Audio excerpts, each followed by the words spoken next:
What's going on, everyone? Happy 4th of July weekend. We are live here from beautiful, sunny Brigantine, New Jersey here to give you guys the preview of Group C. But sit back and hang tight because you don't want to miss this here. Let's get this started, guys. Yeah!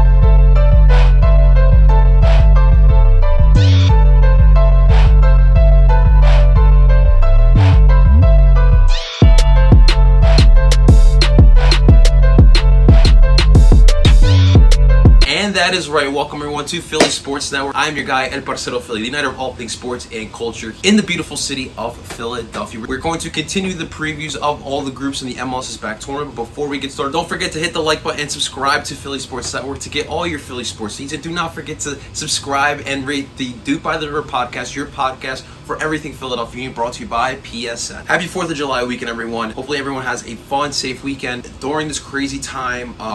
That is what we're going through, and it's in a weird state that America is going through. We really have never been through this state, and I don't want to get too political, but I really do believe that this is an important time for everyone to celebrate and enjoy the celebration of our country. Our country's going through a weird time, but you make of America what you want to make it. Whatever your ideals are, that's what you believe. Regardless, we still live here. This country has given us a home, especially for a lot of us, especially myself, who come from an immigrant household. This country has given us a whole lot. So I will be celebrating 4th of July weekend the way I do, and I hope everyone does celebrate it their way and enjoy this weekend. And remember that after this weekend, beautiful game is returning back to America. And there's another thing I want to clarify as well. So it has been brought to my attention that in the preview videos, I have unfortunately mixed up the group names, and I just wanted to clarify what happened. I usually use Google for all my information when it comes to standings and scheduling for all 5 sports. Unfortunately, Google has mixed up the group names, and the reason why I mixed up the group names as well. So I wanted to just apologize to all the viewers of PSN for the mix-up, and just let you guys know that we are correcting. We will let you know the proper groups. Wanted you guys to hear it from me. So today would have been preview for Group B, but in all actuality, Group B is Group C. So let's talk about the teams, and then we'll talk about where they will finish and break down each team. So in Group C, we have Toronto FC, the New England Revolution, Montreal Impact, and DC United. Let's start off with who I believe will finish in last place. And I personally think that will be the New England Revolution. Now, when it comes to the New England Revolution, listen, there's some good pieces on this team, and there's some things that I generally like. Obviously, have legendary MLS coach Bruce Arena, who is coming back for somewhat of a full season with the New England Revolution. And you clearly can tell that after the firing of Brad Friedel, Bruce Arena really got to the players. They really improved and even snuck into the playoffs as that 7th seed. It just really seemed like the New England Revolution just needed a new voice to listen to, and Bruce Arena was that guy. Bruce Arena has the respect of a lot of players and people in the MLS. His history with U.S. soccer is quite prevalent here, and with the New England Revolution last year, he really got the best out of those guys. And they have some nice pieces that I like. Last season, they did sign a veteran 30-year-old forward, Gustavo Pau from Argentina, the Argentine who did come from Liga MX. And to add more depth to the front line, to the striker position, they also went out and got a Polish striker, Adam Buska. Man, it seems like the MLS, after seeing what Kasper Szpilko did with the Philadelphia Union, everyone wants to get their very own Polish striker. But they also have Teal Bunbury, a veteran MLS player. Christian Pania is really hard to stop out on the wing with all the speed that he has. You also have Diego Fagundes, who Bruce Arena was trying out as a central defensive midfielder, was a little bit weird. So again, I like the pieces that the New England Revolution have, and they have a legit manager here, but I just think that the other teams in this group are a little bit more stronger than what New England Revolution has. And again, the timing of this tournament is not really the best. And that's the reason why I think the New England Revolution will finish in last place. And here in Philadelphia, we won't be too mad about it. All right, let's move on to the 3rd place team, and that, I believe, will be DC United. DC United are going through a transition phase of their own now. Moving on from the Wayne Rooney era, which ended a little bit too soon in my honest opinion. Wayne Rooney changed the fortunes of DC United, a team that when they came into the MLS in the first season in '96, were literally started a dynasty right off the bat. But over the last decade, they really have been one of those teams that just really have been sitting in the middle of the pack there. Not many playoff appearances, and there really wasn't much excitement.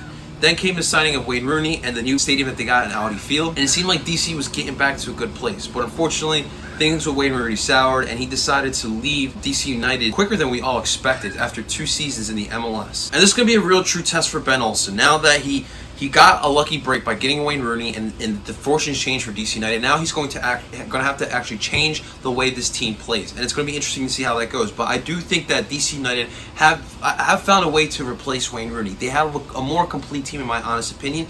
And what Wayne Rooney did, most importantly, was change the mindset of the team. He brought a culture that now this team can build off of. I feel like now DC United have a more defensive-minded team and a more hard-working team. Ole Kamara seems like he will replace Wayne Rooney as that number 9, playing as sort of more of a false number 9. They did also bring in Edison Flores and Julian Gressel over in the all-season. Edison Flores, a great proving player who I have high hopes for, got a lot of speed, who will play out in the wing. And then Julian Gressel, listen, we all remember him in his time with Atlanta United. And the way Atlanta United just said, listen, we don't think you're worth the money. He has to be coming into this season with DC United really hungry. And the thing is, Atlanta United literally just gave him away to the rival. So what does that tell a player like Julian, the quality of Julian Gressel? He's going to come out here next season in this tournament, and he's going to be absolutely hungry.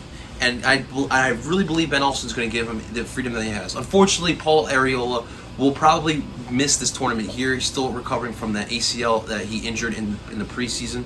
But I think there's some good pieces on this DC United team. I just don't think that they're ready yet. And I think they can move on to the round of 16, but I don't see much more happening there. I think DC United finish in 3rd place. All right, let's move on to the 2nd place team here, and I believe that will be the Montreal Impact here. And it's really simple for me when it comes to the Montreal Impact. The difference this season is I think they got a manager who has something to prove, as well as this team here. Thierry Henry comes in his first season as manager of Montreal Impact, and we all remember him in his time with the New York Red Bull, so he understands the MLS right away. But the way things ended with Monaco last year, his name got a little bit tainted, and no one really wanted to hire him in Europe. And I think it was such a smart move for him to come back to the MLS and just prove that he can actually manage in a league like the MLS.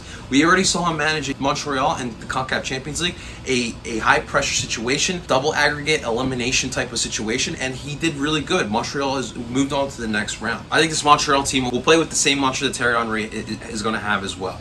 They're going to be hungry. They're going to work their asses off. They're going to try to work harder than any team here in this tournament. I really am feeling confident about this Montreal Impact team.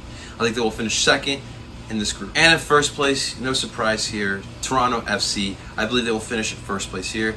Listen, Toronto FC over the last couple seasons have been, a staple of excellence in the MLS, winning MLS Cups, making it to MLS Cups, and even making it to CONCACAF Champions League finals.